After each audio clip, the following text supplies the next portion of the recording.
Coolie Killer from 1982, Terry Tong's directorial debut and basically only notable output. His movie Yellow Peril, for instance, didn't burn into your memory, although the all-star cast Hong Kong equivalent of Seven Samurai called Seven Warriors was kind of fun. Good mayhem.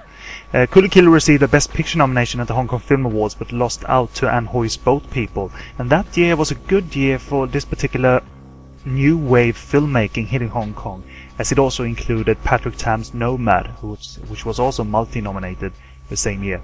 This particular new wave filmmaking in the early 80s meant, to me anyway, tough, gritty, bloody and even political content, with example efforts also including Choi Hak's Dangerous Encounter First Kind, also known as Don't Play With Fire.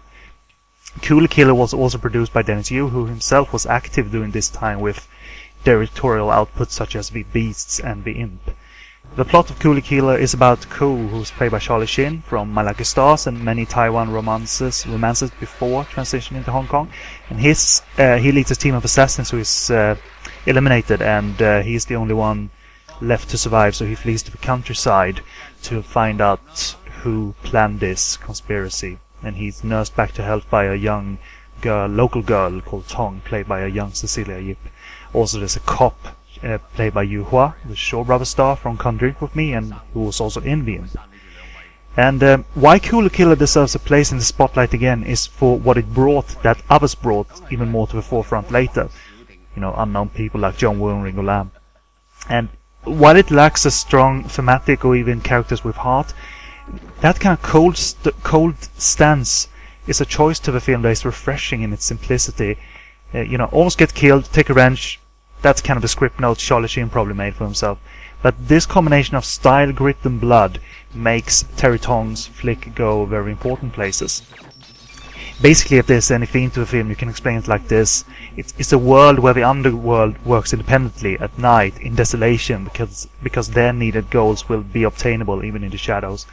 And this small group of closely knit assassins are slowly fading. It's the old guard fading after a youth introduction and also after a symbolic competition over who can assemble a gun the fastest. What do? Do you accept times of change? Do you acknowledge it? Or do you adjust? Well, there's no real time before they're all assassinated by high-tech rollerblade and motorcycle assassins. And the cops are present, but they probably just need to stand back and wipe up the blood, basically. Because the underworld is there to annihilate itself.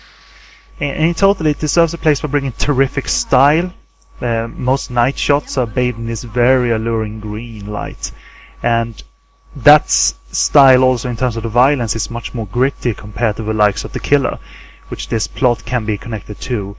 And amidst this story of cold, selfish revenge, there's no real time for love here, is many hard-hitting ideas brought to the forefront, also via the collaboration with action director Tony Leung Siu-hung.